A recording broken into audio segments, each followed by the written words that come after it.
Hello everyone, and welcome back to our channel. Today, we are diving into one of the most high-profile corruption sagas in post-apartheid South Africa, the infamous Free State Asbestos scandal. The scandal that continues to expose the deep rot of state capture, political abuse, and the looting of public funds intended to improve the lives of ordinary citizens. And now, in a major legal development, the Free State High Court has granted a preservation order to freeze assets worth $32 million believed to be linked to this very scandal. Let's unpack exactly what's going on here, how this ties back to key political figures like Ace Magashule, and what it all means for the fight against corruption in South Africa. To start, this preservation order was secured by the National Prosecuting Authority's Asset Forfeiture Unit, or AFU. It comes after a detailed financial investigation into funds allegedly looted from a $255 million asbestos audit contract.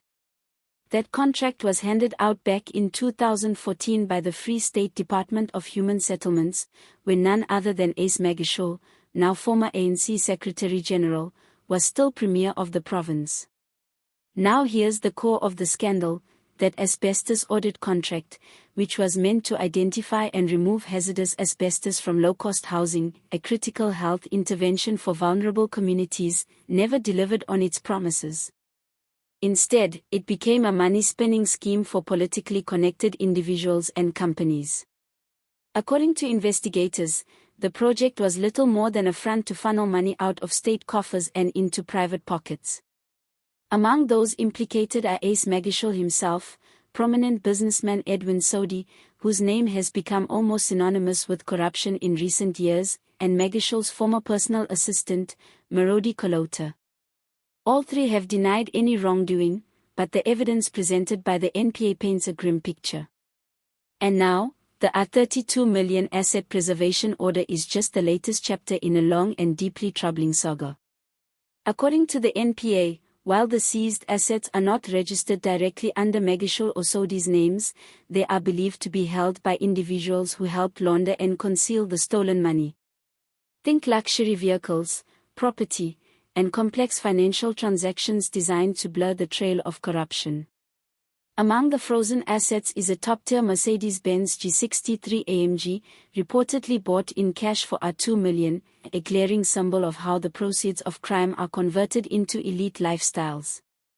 This is not just about flashy cars and stolen money. It's about what it represents. A program that was supposed to protect poor South Africans from cancer-causing asbestos ended up enriching a select few while the people continued to suffer in crumbling, dangerous homes. According to NPA spokesperson Thunzi Maga, the asset seizure is part of a wider strategy to ensure that crime does not pay. It's not just about locking up the perpetrators, he said, it's also about reclaiming stolen public funds and restoring public trust in our institutions. But let's not forget, this preservation order comes at a time when the NPA is under increasing pressure. South Africans are fed up with corruption cases that drag on for years without convictions. They want results. They want to see those responsible held accountable, regardless of how politically connected they might be. The asbestos scandal is seen as a litmus test, a defining moment for the prosecuting authority.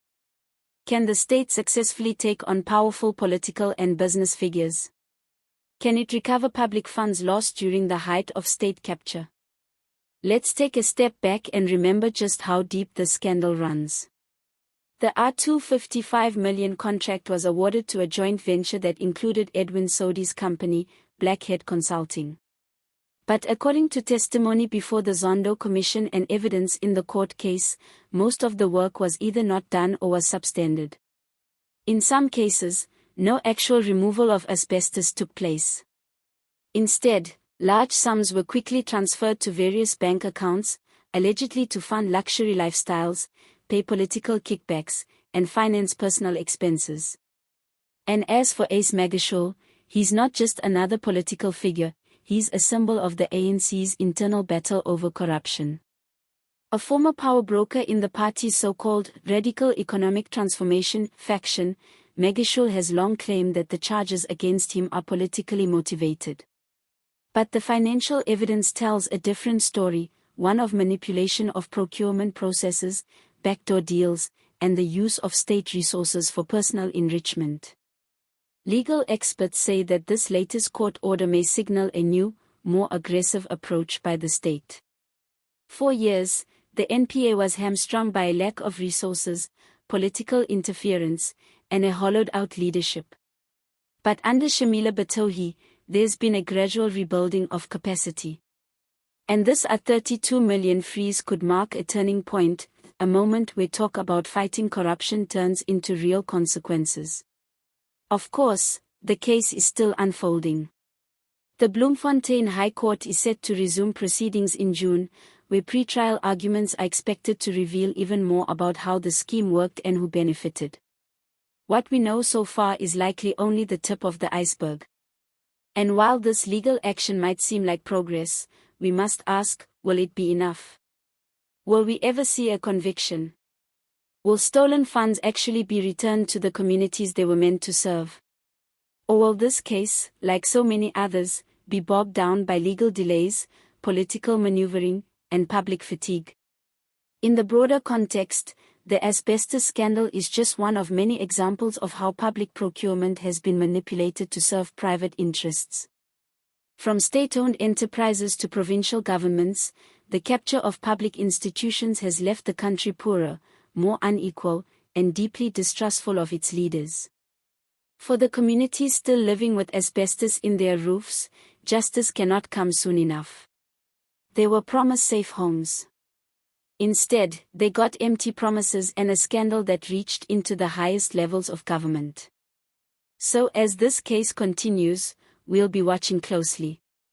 Because whether it's a 32 million in frozen assets or a 255 million in looted contracts, what's at stake here is not just money, it's the soul of South Africa's democracy. If you found this video insightful, don't forget to like, subscribe, and share your thoughts in the comments section below. What do you think about the state's response to corruption? Do you believe justice will finally be served in this case? We want to hear from you.